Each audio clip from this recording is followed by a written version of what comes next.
ടിൻഡാജൽ castle visit ചെയ്തതിന് ശേഷം അടുത്തതായിട്ട് പോയത് ദ ലോസ്റ്റ് ഗാർഡൻ ഓഫ് ഹെലിഗനിലോട്ടാണ്. ഈ ഒരു ഹിസ്റ്റോറിക്കൽ ഗാർഡൻ കോൺവോളിൽ വരുമ്പോൾ മസ്റ്റ് ആയിട്ട് വിസിറ്റ് ചെയ്യേണ്ട ഒരു പ്ലേസ് തന്നെയാണ് കേട്ടോ.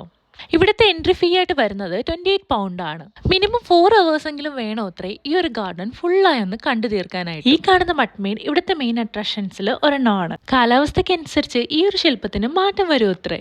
നേച്ചറൊക്കെ ഇഷ്ടമുള്ള ആൾക്കാർക്ക് ഈ സ്ഥലം എന്തായാലും ഇഷ്ടപ്പെടും. ഇവിടുത്തെ എയർ ക്വാളിറ്റി എടുത്തു പറയേണ്ട ഒന്ന് തന്നെയാണ്. എവിടെ തിരിഞ്ഞാലും നല്ല അടിപൊളി ഫ്രഷ് എയർ ആണ് കേട്ടോ കിട്ടുന്നത്. നമ്മുടെയൊക്കെ തിരക്ക് പിടിച്ച ജീവിതത്തിൽ നിന്നൊരു ബ്രേക്ക് എടുത്തിട്ട് ഇങ്ങനെ ഒരു സ്ഥലമൊക്കെ വന്ന് വിസിറ്റ് ചെയ്യുന്നത് എന്ത് നല്ല കാര്യമല്ലേ. ഞാൻ വന്ന് ഈ ഒരു ടൈമിൽ ഫ്ലവേഴ്സൊക്കെ ബ്ലൂം ചെയ്ത് തുടങ്ങുന്നതേ ഉള്ളൂ. മെയിനായിട്ട് മെയ് ജൂൺ മാസങ്ങളിലാണ് ഫ്ലവേഴ്സൊക്കെ ഇവിടെ ബ്ലൂം ചെയ്യാറുള്ളത് അത്രേ.